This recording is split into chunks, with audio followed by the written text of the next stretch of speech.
교육부가 2025학년도 대입전형 시행계획을 최종 발표했습니다. 의대 정원 증원 규모와 지역인재 선발 비율도 공개됐습니다. 부산대와 동아대 의과대학의 경우 10명 중 7명은 지역인재를 선발하기로 했습니다. 21대 국회가 폐회하면서 부산 지역 주요 현안을 해결할 법안도 폐기됐습니다. 지역 시민사회단체는 22대 국회에선 반드시 통과시켜야 한다며 목소리를 높였습니다. 기장군 중동항 일원인 운동생활권이 지난해 어촌 신활력 증진 사업에 선정됐습니다. 어촌에 새로운 활력을 불어넣기 위한 각종 사업들이 추진되는데 앞으로 어떤 변화가 이뤄질지 짚어봅니다.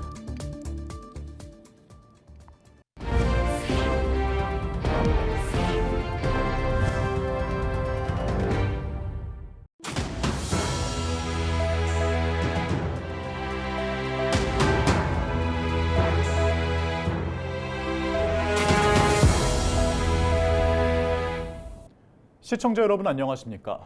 헬로티비 부산뉴스입니다. 교육부가 2025학년도 대입전형 시행계획을 최종 발표했습니다. 의대 정원 증원 규모와 지역인재 선발 비율도 공개됐는데요. 부산대와 동아대 의과대학의 경우 지역인재 선발 비율이 70%에 육박하고 지난해보다 수시 선발 인원도 많아졌습니다.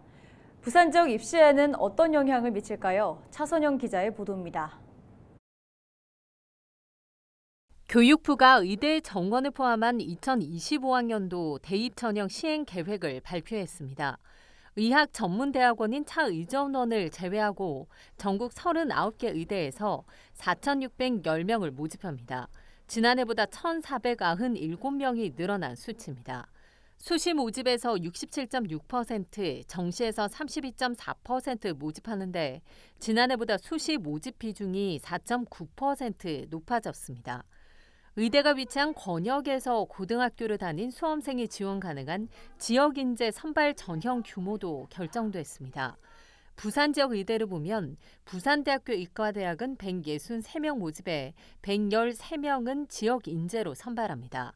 부산대는 고교 내신 성적을 주로 보는 학생부 교과에서 30명, 학생부 종합전형 35명, 논술전형 22명, 수능전형 26명을 선발할 계획입니다. 동아대 의대는 102명 중 70명을 지역인재로 선발하기로 했습니다. 지역인재 비율은 68.6%로 학생부 교과 전형에서 27명, 학생부 종합 전형 23명, 수능을 통해 20명 선발합니다. 고신대학교는 103명 중 60명을 지역인재로 뽑습니다. 학생부 교과 전형으로 52명, 수능으로 8명을 선발할 계획입니다. 올해 6월 모의평가 접수 결과를 보면은 N수생이 역대 최고로 많이 지원하게 됐습니다. 그 결과 재학생들 입장에서는 수시 모집에서 수능 최저 충족을 맞추기가 쉽지 않을 걸로 보이므로 재학생들은 수시 모집에서 수능 최저 충족을 하기 위해서 수능 준비를 좀 더 철저히 하는 것이 좋은 방법이라고 생각됩니다. 교육부가 30일 발표한 2025학년도 대학별 대입 전형 시행 계획은 5월 31일 각 대학 홈페이지에서 확인할 수 있습니다. 헬로티비 뉴스 차선영입니다. 21대 국회가 폐회하면서 발의됐던 법안은 자동 폐기됐습니다. 이 가운데 부산 지역 현안 법안들도 포함됐는데요. 이에 따라 지역 시민사회단체는 22대 국회에서 부산 글로벌 허브 도시 특별법 등의 조속한 통과를 촉구했습니다. 보도에 김한식 기자입니다. 지난 21대 국회가 폐회하면서 처리되지 않은 법안들이 모두 폐기됐습니다. 자동 폐기된 법안은 무려 16,000여 건, 4년 동안 발의된 전체 법안의 64%가 넘습니다. 이 가운데 부산의 미래 먹거리와 관련된 법안도 다수 포함됐는데 특히 글로벌 허브 도시와 산업은행 부산 이전 등이 대표적입니다. 부산 글로벌 허브 도시 조성 특별법은 부산을 국제적 경쟁력을 가진 물류와 금융, 첨단 산업도시 조성을 위한 특구와 지구 지정 등의 특례 부여 등을 담고 있습니다. 또 국제금융중심지의 핵심 기능을 하게 될 산업은행 부산 이전 역시 마찬가지입니다. 이 법안들은 저출생 고령화와 지역 소멸 위기 대응 등 국가 균형 발전을 위한 기틀이 되는 법안들입니다. 하지만 국회 소관 상임위 문턱조차 넘지 못했습니다. 부산을 거점으로 울산, 경남 및 남북권 전체의 발전 동력을 확보하여 수도권과 양날개로 대한민국의 지속 가능한 발전 토대를 구축하려는 국가적 차원의 핵심 과제임을 해당 법안들은 이미 정부와 협의도 마친 데다 여야 간 특별한 쟁점이 없는 상태입니다. 문제는 30일 개원한 22대 국회 원구성이 얼마나 걸리냐는 것입니다. 국회법에 따르면 국회 임기 개시 7일 후 의장을 선출하고 이후 3일 이내에 상임위원장을 선출하도록 하고 있습니다. 하지만 지난 21대 국회는 원구성에만 48일이 걸렸습니다. 실제 원구성이 늦어지는 만큼 국회는 법안 처리 등 재기능을 하기 어렵습니다. 이에 따라 부산 지역 시민사회 단체는 22대 국회는 빠르게 원구성을 마무리할 것을 촉구하고 있습니다. 그 법안이 통과된다고 해서 바로 국제물류 중심이라든지 국제금융 중심이 바로 되는 것이 아닙니다. 토대가 되는 것이기 때문에 올해 안에 22대 국회에서 적극 통과가 되지 않는다면 실제 시행하는 데 상당히 동력이 떨어질 가능성이 높기 때문에 한편 지난 총선에서 당선된 부산 지역 여야 국회의원들은 폐기된 글로벌 허브 도시와 산업은행 부산 이전 특별법 등을 공동으로 다시 발의한다는 계획입니다. 헬로티비 뉴스 김한식입니다.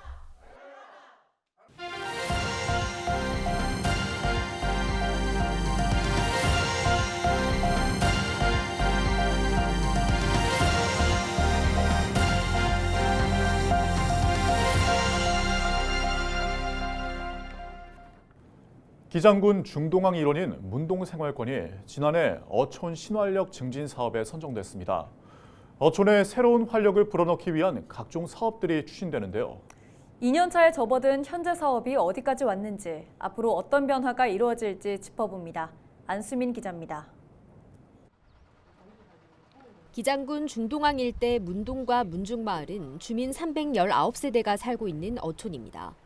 5월과 6월에는 다시마를 수확해 말리는 모습을 볼 수 있는데 마을의 주요 소득원이 다시마와 미역입니다. 수확 시기가 지나면 기장의 또 다른 특산품인 쪽파를 재배하고 마을에서 활동하는 14명가량의 해녀들은 물질을 해서 수입을 얻기도 합니다.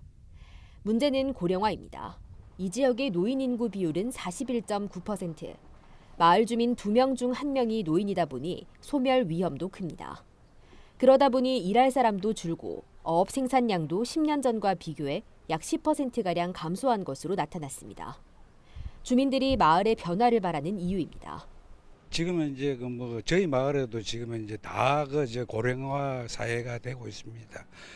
어촌 신활력으로 인해서 젊은 사람들이 좀 많이 유입이 돼가지고 좀 활기찬 어촌이 되었으면 하는 그런 생각입니다. 2026년까지 국비 70억 원을 비롯해 100억 원 가까운 사업비가 투입되는 어촌 신활력 증진 사업. 핵심은 물리적인 변화에 더해 마을의 지속 가능성을 높일 수 있는 방안을 찾는 것입니다.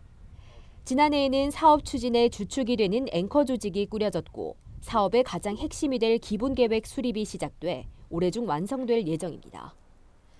지역 특산품을 활용해 샴푸와 같은 제품을 개발하는 등 새로운 수익화 모델을 찾기 위한 시도도 이뤄지고 있습니다. 올해는 주민 공동체 활성화와 함께 외부 방문객들을 유입하기 위한 각종 프로그램들도 운영됩니다. 올해는 이 지역에 조금 더 많은 사람들이 좀 올 수 있도록 마켓을 운영하는 것 한 차례, 그리고 주민분들이 이 지역에서 조금 더 살기 좋은 어떤 경험들을 좀 더 하실 수 있고, 또 이 사업과 연동해서 좀 더 많은 경험들을 하실 수 있는 주민 대상 프로그램들로 문호성 마을 학교라는 프로그램을 운영하려고. 향후에는 현재 방치된 공동 낚시터 공간을 비롯한 해안가에 바다 정원과 광장을 만드는 등 가시적인 변화도 가져온다는 계획입니다. 부산에서 처음 시도되는 이번 사업이 쇠퇴하고 있는 어촌을 되살릴 본보기가 될 수 있을지 주목됩니다. 헬로티비 뉴스 안수민입니다. 30일 2024년 전국 생활체육대축전 부산선수단 해단식이 열렸습니다. 부산 선수단 및 회원 종목 단체 임원 등 200여 명이 참석한 이날 해단식에서는 유공자 시상식도 함께 진행됐습니다. 부산시 체육회는 종합순위 2위를 차지한 국학기공 등 6개 종목과 종합순위 3위를 차지한 수영 등 4개 종목의 회원과 실무자에게 표창패를 수여했다고 밝혔습니다. 또한 최고령 참가자와 최연소 참가자에게는 부상이 전달됐습니다. 연일 화창한 날씨가 이어지고 있습니다. 이럴 땐 어디론가 떠나고 싶으신 분들 많을 텐데요. 지난 2015년 영화배우 원빈, 이나영 씨가 결혼식을 올렸던 소박한 청보리밭은 어떨까요? 구불구불 비좁은 국도를 따라가야 하지만 찾는 재미는 물론 소박한 청보리밭을 선물하는 나만의 시간을 즐길 수 있다고 합니다. 박건상 기자의 보도입니다.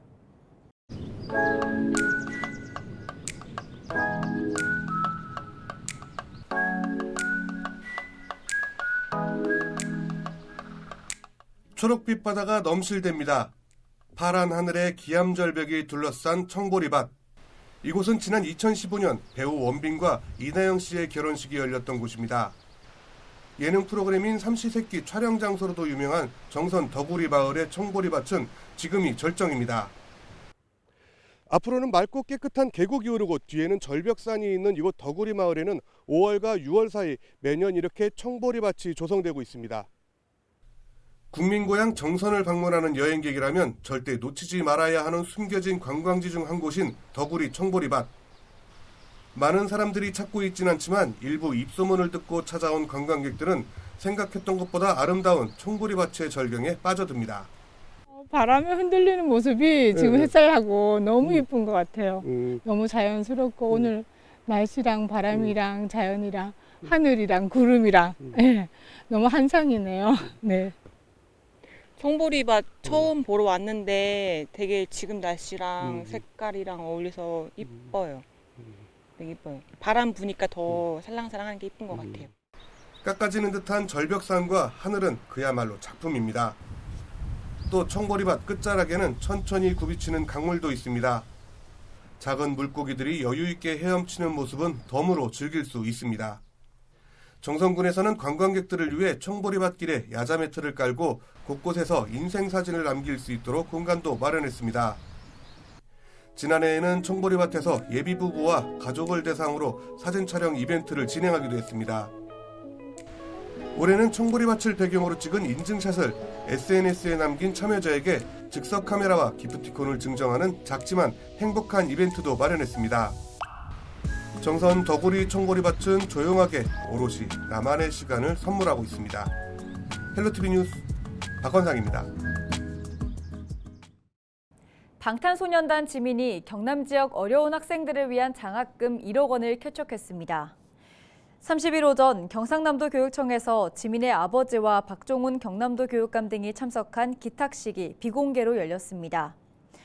지난달 지민의 아버지는 경남도 교육청 비서실에 직접 전화해 1억 원의 기부 의사를 전했습니다. 지민의 고향은 부산광역시로 경남에 특별한 연고가 없는 것으로 알려졌습니다. 그동안 지민은 2019년 부산, 2020년 전남, 지난해 충북 등 학생들의 장학금으로 써달라며 1억 원씩을 기부해왔습니다. 경상남도 교육청은 기부금을 경남 미래교육재단 아이조화 통장사업의 재원으로 활용할 예정입니다. 아이조화 통장사업은 경남 미래교육재단에서 도내 고등학교 1학년 학생을 선정해 매달 6만 원씩 3년간 적립해 지원하는 장학사업입니다. 제27회 부산 세계자원봉사대회 조직위원회 출범식이 30일 부산시청에서 열렸습니다. 제27회 부산 세계자원봉사대회는 오늘 10월 22일부터 25일까지 부산항 국제전시 컨벤션센터에서 열립니다. 이날 출범한 조직위는 행사 기본계획 수립부터 프로그램 개발, 주요 연사 선정, 홍보 전략 수립 등의 역할을 맡습니다. 행사에는 80여 개국 1,400여 명의 자원봉사 전문가가 참여해 관계망을 형성하고 자원봉사 활동의 발전 방향을 모색할 예정입니다. 지역사회 나눔 문화 확산을 위한 희망 2024 이웃사랑 유공자 포상식이 30일 창원에서 열렸습니다. 이번 행사에서는 지난해 이웃사랑을 실천한 기업과 개인, 단체 등 50명이 경남도지사와 경남사회복지공동모금회장 표창을 받았습니다.